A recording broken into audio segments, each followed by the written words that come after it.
Olá, olá, pessoal, sejam muito bem-vindos a mais uma aula de Direito Penal, parte geral, desse projeto pretensioso que a gente está continuando, já a nossa sexta aula, e nós pretendemos ver, de fato, o Direito Penal, parte geral, pelo menos ele todo, né, ele na íntegra, de forma bem detalhada, bem aprofundada, de modo que você consiga vencer, principalmente, aquelas provas de carreira jurídica, por assim dizer, promotor, juiz, delegado, defensor, procurador, enfim, qualquer concurso que caia essa matéria, enfim, no nível de profundidade que vocês realmente precisam. Para quem ainda não me conhece, meu nome é Moacir Neto, sou delegado da Polícia Civil aqui de Minas Gerais já há 12 anos. Fui aprovado nos concursos para delegado da Polícia Civil de São Paulo, para oficial da Polícia Militar do DF e de Goiás, e sou, de fato, um apaixonado por esse projeto, né? Por ajudar vocês nessa caminhada de concursos públicos, de estudos, de desenvolvimento, assim, por assim dizer, né? Então, se você ainda não é inscrito no canal, convido você a se inscrever, ativar as notificações para não perder nenhum vídeo. Às segundas-feiras nós colocamos as aulas teóricas, às sextas-feiras nós colocamos as aulas de resolução de exercício referente à matéria vista na segunda, que é uma forma da gente fixar e revisar, né, de fato, a matéria e ficar aí afiado para a nossa prova, beleza? Na aula de hoje nós falaremos sobre a eficácia da lei penal com relação às pessoas, né? Então, sem mais delongas, vamos começar a nossa aula.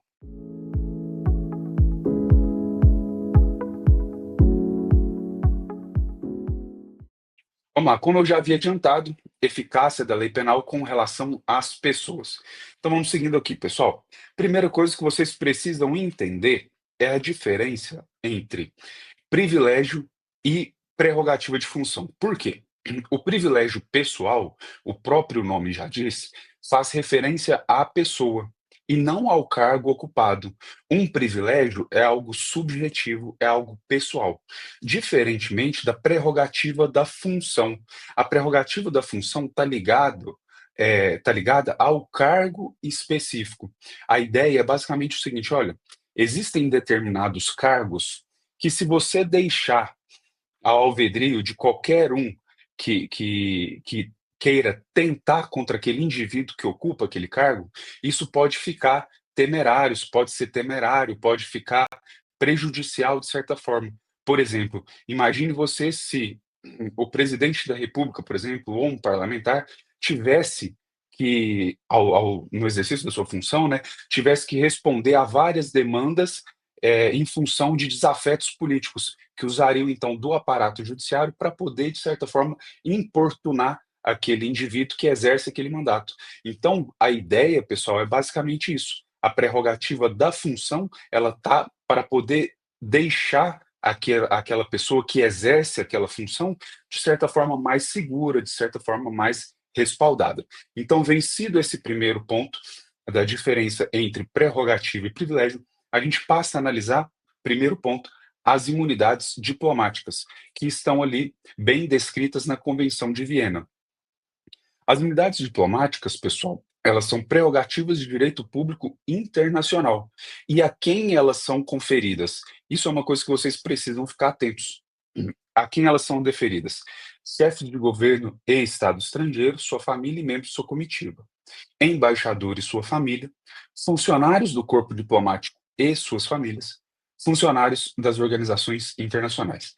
Pessoal, então, realmente, nesse ponto aqui, vocês precisam decorar, vocês precisam realmente lembrar, revisitar essa matéria ali, principalmente na véspera da prova de vocês, para esse conhecimento, para esse ponto não passar em branco, tá certo? Então, fiquem bem atentos a quem é deferida essa imunidade diplomática, e nós vamos ver já já uma particularidade. Então vamos seguindo aqui. Pessoal, e o que que eu quero dizer com imunidade diplomática?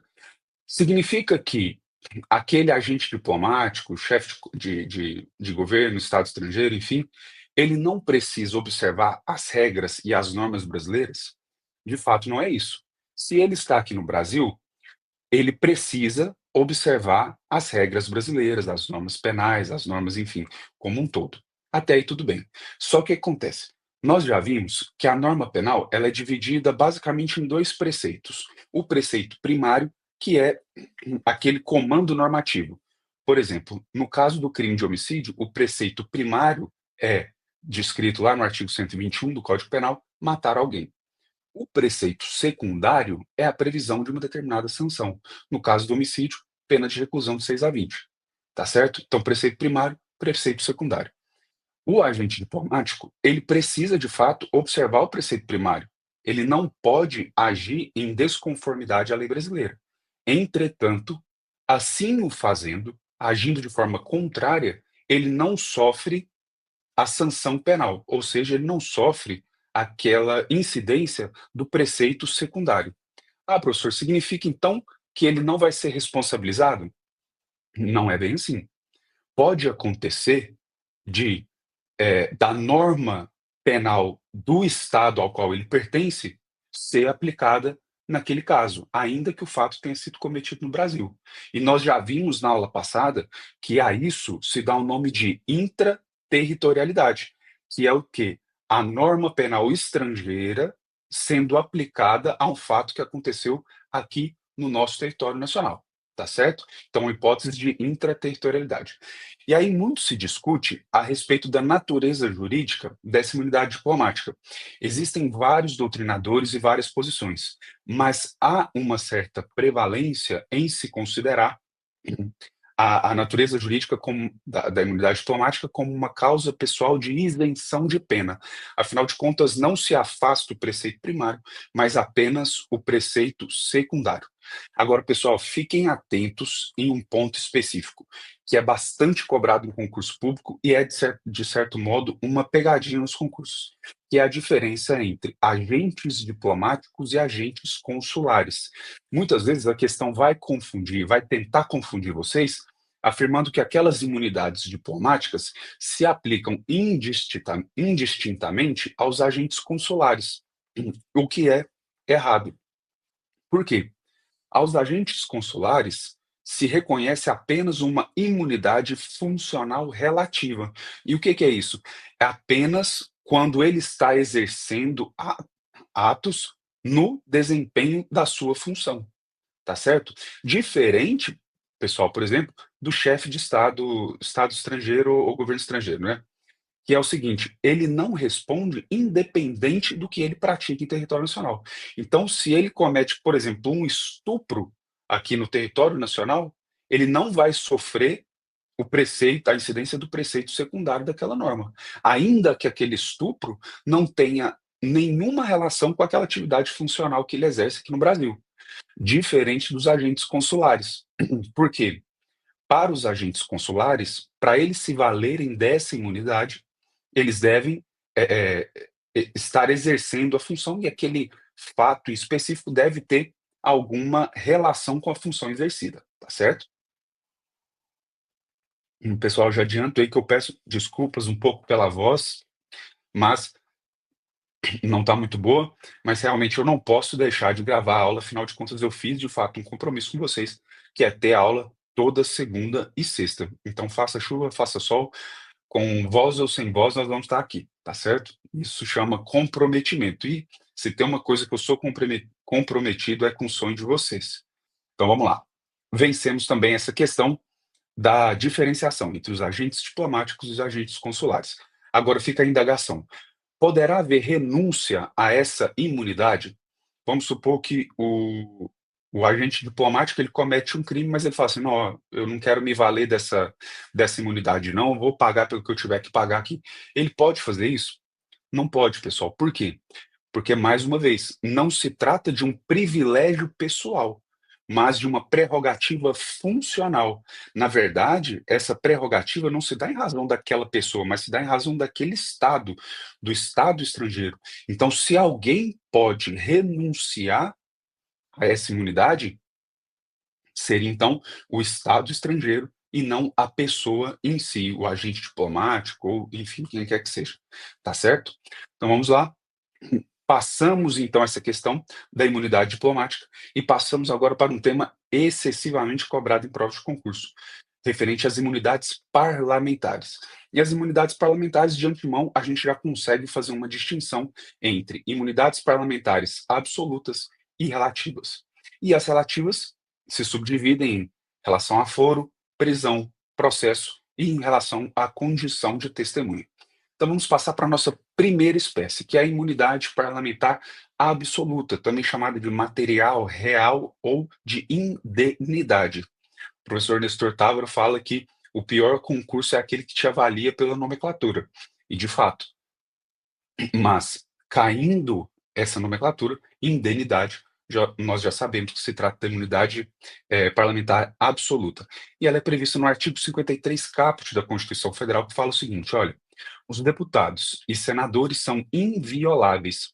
Vejam vocês, invioláveis, civil e penalmente, por quaisquer de suas opiniões, palavras e votos. E mais uma vez, sempre que a gente for estudar um instituto, a primeira coisa que a gente tem que se valer, a gente tem que se debruçar, é a respeito da natureza jurídica. E o que que é natureza jurídica, pessoal? É em qual espécie, né, em qual categoria aquele instituto se encaixa. E há também aqui uma certa divergência, uma certa discussão quanto à natureza jurídica da imunidade parlamentar. Mas a doutrina de Luiz Flávio Gomes e o próprio STF tendem a reconhecer como uma causa de atipicidade. Até aí tudo bem. E aí tem um interessante julgado do STF, isso aqui já depois da mudança de entendimento relacionada a essa imunidade parlamentar, às imunidades parlamentares, e foi referente àquele caso do deputado Daniel Silveira. E vejam vocês o que, é que o STF falou.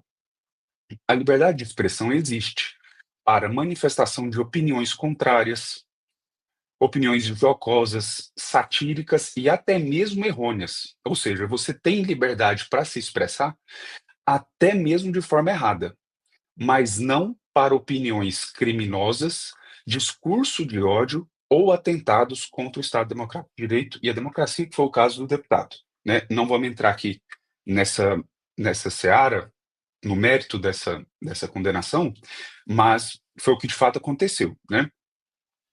Então até aí tudo bem. E o que que a gente tem que entender dessa manifestação do STF? O STF está falando assim: "Olha, a gente tem liberdade de expressão de fato, e os parlamentares são invioláveis por suas opiniões, palavras e votos. Isso dá direito a que eles emitam suas opiniões pessoais, ainda que seja de forma satírica, jocosa ou até mesmo de forma errada. O que não pode acontecer é que ela seja utilizada para respaldar uma conduta criminosa, tá certo? Criminosa, embasar discursos de ódio. Então foi essa basicamente a posição do STF, tá certo?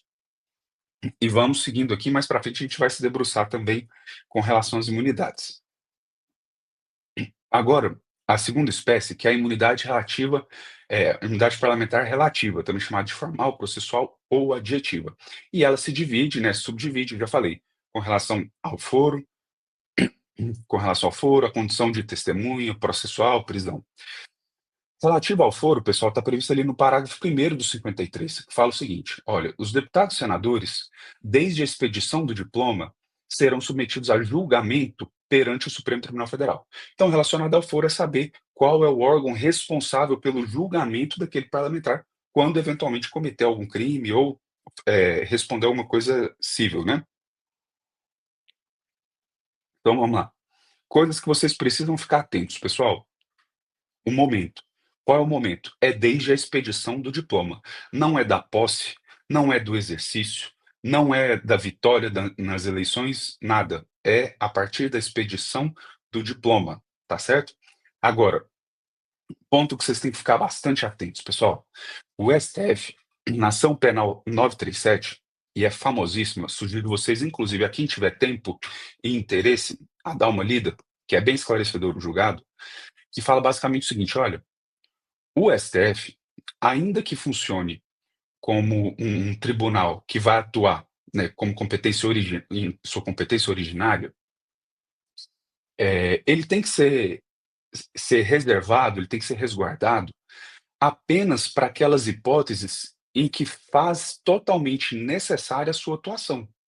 Nós não estamos aqui preocupados em julgar casos que não dizem respeito a essas questões constitucionais. Porque se você for parar para pensar, quando a gente está levando uma ação contra um parlamentar e deixando que o STF manifeste, isso tem um interesse constitucional. Por quê? Porque a gente está resguardando a atividade parlamentar. Então, se esse parlamentar, quando ainda não exercia o mandato, ele respondia, sei lá, por um crime de lesão corporal contra o seu vizinho, porque desentenderam numa briga de vizinho por som alto. E aí, eventualmente, aquele processo está correndo e ele é diplomado, né, venceu a eleição, é diplomado, aí esse processo tem que subir para o STF, porque ele tem prerrogativa de função. Então não faz muito sentido, né? E além de não fazer muito sentido, isso acabava por abarrotar o STF com essas causas, né, que não tinham, por assim dizer, um fundo constitucional, e acabava também que os parlamentares, às vezes de má fé, se valiam desse expediente, de mandar para o STF quando eram diplomados, de voltar para a primeira instância quando deixavam de exercer o mandato.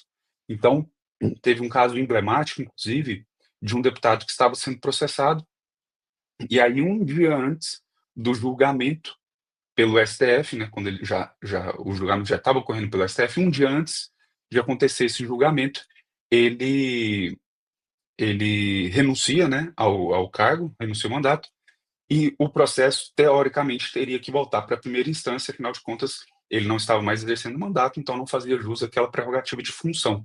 Só que aí, nesse caso específico, o STF entendeu, falou assim: "Não, espera aí, você não pode agir dessa forma pelo simples fato de querer que o processo retorne para a primeira instância, para você se valer dessa morosidade, né, desses trâmites e eventualmente até esperar uma prescrição. Então isso é até uma atitude desleal". Então, nesse caso específico, o STF não reconheceu. Mas a verdade é que nessa ação penal 937, pessoal, o STF falou o seguinte: "Olha, a partir de agora", e claro, foi com efeitos, para o futuro, né, não foi com efeitos retroativos, ele falou o seguinte: "Olha, a partir de agora, nós só vamos julgar aqueles crimes, aqueles casos que tenham sido cometidos após a diplomação, ou seja, no exercício da função, e que guardem relação com o mandato. Então, não mais eles vão se preocupar com aqueles fatos que aconteceram antes da diplomação e nem com aqueles casos que nada têm a ver com o exercício da função. Então, se um deputado federal, se um senador vai lá e numa briga de trânsito agride um determinado indivíduo, aquele processo não vai ser julgado pelo STF, porque não está relacionado com o exercício da função, tá certo? Então, foi isso que ficou decidido na ação penal 937.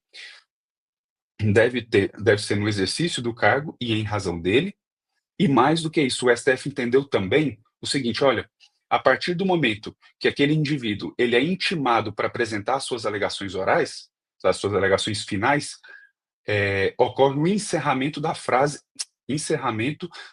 de instrução. E havendo o encerramento da fase de instrução, ocorre a estabilização objetiva daquele processo. E aí, então, mesmo que o parlamentar ele renuncie ao mandato, aquele processo vai ser de fato julgado no STF, tá certo? Essa foi basicamente a ideia. Vamos seguindo aqui, pessoal. A imunidade formal, né, relativa à prisão. Parágrafo 2º do 53, diz o seguinte: desde a expedição do diploma, então mesmo momento, os membros do Congresso Nacional, e aqui entendam deputados federais e senadores, não poderão ser presos, salvo em flagrante de crime inafiançável. Então, eles não podem ser presos, salvo flagrante de crime inafiançável. Nesse caso, os autos serão remetidos dentro de 24 horas à casa respectiva. Se for um senador, ao Senado Federal; se for um deputado, à Câmara dos Deputados, para que, pelo voto da maioria de seus membros, ou seja, a maioria absoluta, resolva sobre a prisão. Então, os parlamentares eles vão se manifestar se mantém ou não aquela prisão. Essa é a ideia desse dispositivo constitucional. E vejam vocês, pessoal, que isso recai sobre a prisão provisória, não sobre a prisão definitiva. Eventualmente, havendo condenação e havendo trânsito em julgado, afinal de contas, nós não admitimos uma execução provisória da pena sem o trânsito em julgado definitivo. Aí, havendo de fato nesse trânsito em julgado da sentença penal condenatória, ele pode ser preso, porque aí se dá uma prisão em cumprimento de pena, tá certo? Então vamos lá. E aí, pessoal, a questão que ficou em debate foi o seguinte: olha, e as demais espécies de prisão? Porque a Constituição Federal falou apenas em prisão em flagrante. Ele só pode ser preso em flagrante por crime inafiançável, tráfico de drogas, por exemplo. E as demais espécies de prisão? Prisão preventiva, prisão temporária. Pode ou não pode? Aí 2 pontos que a gente tem que ficar atentos. Dois 2 fatos. Primeiro, aquele caso do Delcídio do Amaral, que nós sabemos, né, que de fato houve a prisão preventiva do deputado. Eh, e aquela alteração legislativa que se deu com o pacote anticrime, que é a Lei 13.964 de 2019. Por quê? O pacote anticrime, pessoal, ele veio para trazer cada vez mais um viés acusatório ao processo penal e não mais inquisitivo. Até aí tudo bem.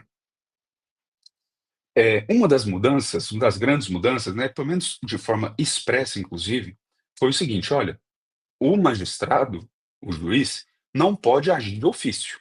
Ele não pode expedir um mandado de prisão, decretar uma prisão preventiva, uma prisão temporária, por exemplo, sem ser manifestado, sem ser, provocado. Isso por quê? Porque a atuação dele não pode se dar de ofício, afinal de contas, prima-se por um processo acusatório. Até aí tudo bem. E uma das mudanças que o pacote anticrime trouxe foi o seguinte: olha, a partir do momento que ele é preso, que aquele indivíduo ele é preso em flagrante, tem 24 horas para ele passar pela audiência de custódia. Na audiência de custódia, o juiz vai averiguar as formalidades daquela prisão. Se houve tortura, se cumpriu os requisitos, se não é caso de relaxamento da prisão em flagrante.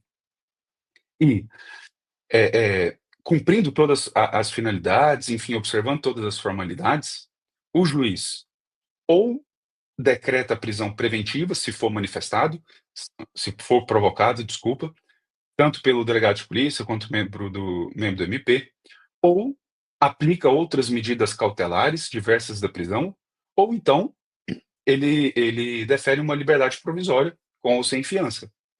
Fato é, aquela prisão em flagrante, ela não se protrai no tempo, ela não se prorroga no tempo. Muitos, inclusive, passaram a enxergar a prisão em flagrante como não uma prisão cautelar, mas uma prisão pré-cautelar, inclusive. Por quê? Porque a prisão em flagrante ela é momentânea. Ah, beleza, até aí tudo bem. Mas uma vez que ele é preso em flagrante e não é caso de, eh, de liberdade provisória, e não é caso de aplicação de outras cautelares. O único título que aquela prisão pode tomar é de prisão preventiva. Então, nesse caso, aquele dispositivo constitucional, ele deve ser lido de uma forma, por assim dizer, mais abrangente. Então, não é apenas a prisão em flagrante que é permitida. A prisão preventiva e consequentemente, a prisão temporária também, ela pode de fato acontecer, ela pode ocorrer. E foi justamente esse o entendimento que o STF passou a adotar.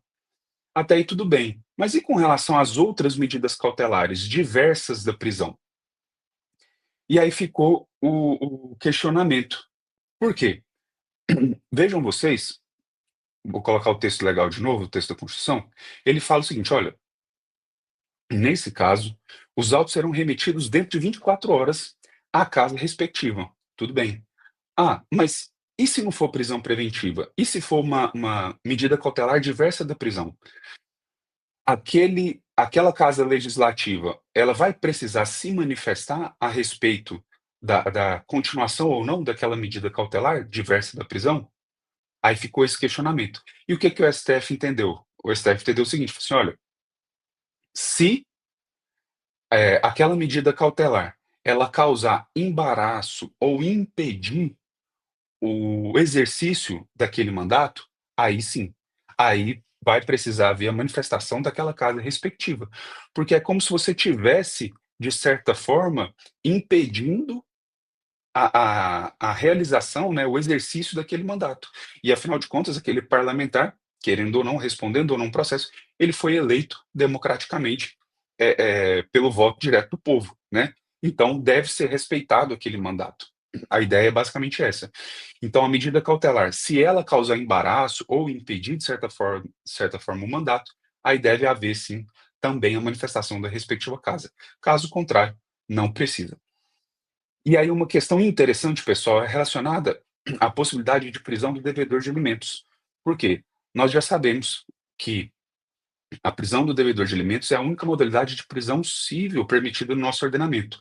Ainda que na Constituição esteja lá a possibilidade do devedor de alimentos depositário infiel, nós sabemos que os tratados internacionais, eles impedem a prisão do depositário infiel, então apenas do devedor de alimentos. E aí a pergunta que fica é a seguinte: olha, o parlamentar ele possui essa imunidade com relação à prisão, mas e se ele for devedor de alimentos? Pode ser preso? Ele pode ser preso no intuito de coagir, no intuito de forçar ele a adimplir aquela dívida alimentar? A gente tem doutrina defendendo os 2 casos, as 2 posições e até doutrinas intermediárias.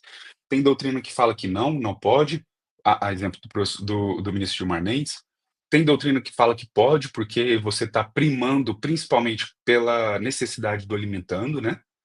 E tem doutrina, inclusive, que faz uma diferenciação, se os alimentos são provisórios ou provisionais, cabendo em um e não cabendo no outro. Eu particularmente, pessoal, eu entendo que não cabe, até mesmo porque se aquele parlamentar, exerce, né, de fato aquele mandato, ele tem uma remuneração ali e aquele valor poderia ser, por exemplo, facilmente descontado em folha, executado ali, né, naquele sentido. Então não faria sentido, né, teria-se medidas mais eficazes para incumbir esse para efetivar esse pagamento. Então, imagino que seria melhor você resguardar essa representatividade do mandato, mas tem doutrinadores que defendem, que pode você, claro, muito provavelmente essa questão não vai cair numa prova objetiva, mas eventualmente caindo em uma dissertação, uma prova dissertativa ou mesmo uma prova oral, você tem que saber esses posicionamentos e saber conversar, saber dialogar a respeito disso, beleza? Então vamos lá, imunidade relativa ao processo são os parágrafos 3º, 4º e 5º do 53. O parágrafo 3º fala o seguinte: olha, recebida denúncia contra o senador ou deputado por crime ocorrido após a diplomação, o STF dará ciência à casa respectiva que, por iniciativa do partido político nela representado e pelo voto da maioria de seus membros, maioria absoluta, poderá, até a decisão final, sustar o andamento da ação. Então, é a possibilidade daquela casa legislativa sustar o andamento daquele processo, daquela ação. E aí o parágrafo 4º continua: olha, o pedido de sustação será apreciado pela casa respectiva no prazo improrrogável de 45 dias do seu recebimento pela mesa diretora, e o parágrafo 5º traz uma consequência que é de certa forma óbvia, né. A sustação do processo suspende a prescrição, afinal de contas, se não pode haver o processo, não pode correr o prazo prescricional, tá certo? Então fiquem atentos no quórum de maioria de seus membros, maioria absoluta, no prazo improrrogável de 45 dias. Muitas questões de concurso traz a possibilidade de um prazo prorrogável, e não é, e essa questão da suspensão da prescrição. Agora, imunidade relativa à condição de testemunha, artigo 53, parágrafo 6º.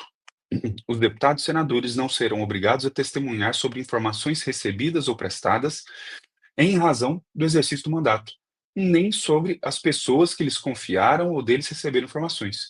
E o 221 do Código de Processo Penal fala o seguinte, que eles serão inquiridos em local, dia e hora previamente combinados. E isso, pessoal, fiquem atentos, quando eles forem testemunhas, porque eventualmente se forem acusados, se forem investigados, aí isso não acontece, tá? E outra questão, aquela aquela imunidade com relação ao processo, essa possibilidade de sustar a ação penal, ela não é prevista, né, não ocorre essa imunidade com relação a inquérito, não se suspende inquérito, tá? Então se você eventualmente está estudando para a prova de delegado, é uma questão boa de ser cobrada. Não há sustação, suspensão de inquérito, de investigação, apenas da ação penal, beleza? Vamos lá. Imunidade, esse anterior nós vimos, né, em relação à testemunha. Agora, imunidade e estado de sítio. Esse aqui, pessoal, é basicamente a letra da Constituição, vocês precisam ficar atentos aos detalhes que estão em destaque, né. Vocês sabem que eu já deixo esse material para vocês fazerem um download e guardarem para uma eventual revisão de véspera, beleza? Vamos lá. Parágrafo 8º.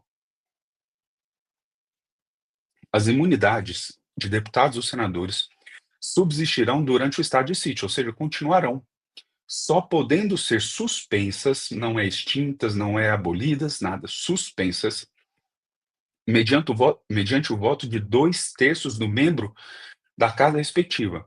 Cuidado para não confundir com aquela imunidade com relação à prisão, com relação ao processo, que é a maioria absoluta. Aqui, para suspensão das imunidades, durante o estado de sítio, o quórum é de 2/3 dos membros da respectiva casa. Nos casos de atos praticados fora do recinto do Congresso e que sejam incompatíveis com a execução da medida. Daí tudo bem, então é bem restrito, né? Imunidade parlamentar licenciado não mantém imunidade. Afinal de contas, é uma prerrogativa da função e não um privilégio pessoal, tá certo? Imunidade dos deputados estaduais. Pessoal, fiquem bem atentos, bastante atentos. Por quê? Olha, o parágrafo 1º do 27 traz o seguinte: será de 4 anos o mandato de deputados estaduais, aplicando-se-lhes as regras dessa Constituição sobre sistema eleitoral, inviolabilidade e imunidades, remuneração, período de mandato, etc. Então, o que que vocês têm que ficar atentos aqui? Pessoal, tudo aquilo que a gente estudou sobre imunidades para os parlamentares federais aplica-se aos estaduais, tanto imunidades materiais quanto formais, beleza? Lógico que tem as especificidades, que é o quê? Olha, com relação à prerrogativa de foro, os parlamentares federais, STF, parlamentares estaduais, aí vai ser o TJ, o TRF ou o TRE, a depender do caso, tá certo? Crimes federais, TRF, crimes eleitorais, TRE e crimes comuns, TJ. E isso se dá em razão justamente do princípio da simetria, tá certo? O princípio da simetria. O que você vai resguardar com relação àqueles mandatos federais, você vai resguardar também aos mandatos estaduais. Então vamos lá. Vamos seguindo aqui. Agora, imunidade dos vereadores. Pessoal, fiquem atentos. O artigo 29 da Constituição Federal, principalmente ali no seu inciso 8º, fala o seguinte: olha, inviolabilidade dos vereadores por suas opiniões, palavras e votos, que é a imunidade absoluta, né? No exercício do mandato e na circunscrição do município. Então vejam vocês que deve haver uma cumulação de requisitos. Esse nexo material, né, que deve estar no exercício do mandato com relação a atos praticados, atos que tenham relação com aquele mandato, né, com relação com aquela função, e um critério territorial, porque tem que ser um ato na circunscrição do município. Até aí, beleza. Então, eles possuem apenas imunidades absolutas e essa conjugação do nexo material, critério territorial. E aí fica a indagação. Constituição estadual pode prever foro por prerrogativa a procuradores, defensores, delegados? Começou, pessoal, uma mania, uma moda das constituições estaduais começarem a prever foros por prerrogativas de função a autoridades que não estavam abarcadas, que não estavam previstas na Constituição Federal. Era exemplo, por exemplo, do chefe de polícia, delegados de polícia, defensores, teve um caso também. E aí o STF foi instado a se manifestar e falou assim: olha, não, senhor, não pode haver previsão de foro por prerrogativa de função na Constituição estadual que não tenha paridade com as regras constitucionais que estejam previstas ali na Constituição Federal. Então não pode haver essa previsão. Vamos lá. Foro por prerrogativa de membros do MP e magistratura. Isso aqui é muito interessante, pessoal. Ó, fiquem atentos. O artigo 96, inciso 3º, compete privativamente aos tribunais de justiça. Então, cabe aos TJs julgarem membros do Ministério Público e juízes, né, juízes estaduais do TF, bem como membros do Ministério Público nos crimes comuns e responsabilidade, ressalvada a competência da Justiça Eleitoral. E por que que vocês têm que ficar atentos, pessoal? A ideia principal é que a prerrogativa de função ela vai servir, de certa forma, àquele que está respondendo o processo. Até aí tudo bem? Tudo bem. Aquela pessoa que exerce um determinado cargo, que exerce uma determinada função, ela vai fazer jus àquela prerrogativa de função. Mas quando se analisa a possibilidade de julgamento de magistrados e promotores, além do indivíduo que sofre aquela ação penal, que sofre aquela persecução, por assim dizer, você tem que resguardar também a imparcialidade do próprio julgador. Porque percebam vocês, imaginem vocês que um desembargador vai ser julgado por um juiz de primeiro grau, de primeira instância, que é subordinado àquele determinado desembargador, tá certo? Então percebam vocês que muitas vezes ele pode se sentir acuado, porque pode temer sofrer alguma retaliação por parte daquele desembargador, seja na corregedoria, seja relacionada ao exercício da função, né, enfim. Então a ideia, quando o julgamento for do Ministério Público ou de magistrados, é que, além dessa visão de você resguardar a função que está sendo exercida, você tem que resguardar também a imparcialidade do julgador. E é por isso que aquele entendimento exarado pelo STF na ação penal 937, de que o foro por prerrogativa de função ele deve ser interpretado de forma mais restritiva, a abarcar apenas os fatos cometidos durante o exercício daquele mandato, daquela função, e que tenham relação, nesse caso específico, quando for julgar magistrado e membro do Ministério Público, não vai se aplicar, porque ainda que aquele crime, que aquele fato não tenha relação com o exercício da função, o membro do Ministério Público ou magistrado vai fazer jus àquela prerrogativa de função para garantir a imparcialidade do julgador. Essa é a ideia, beleza?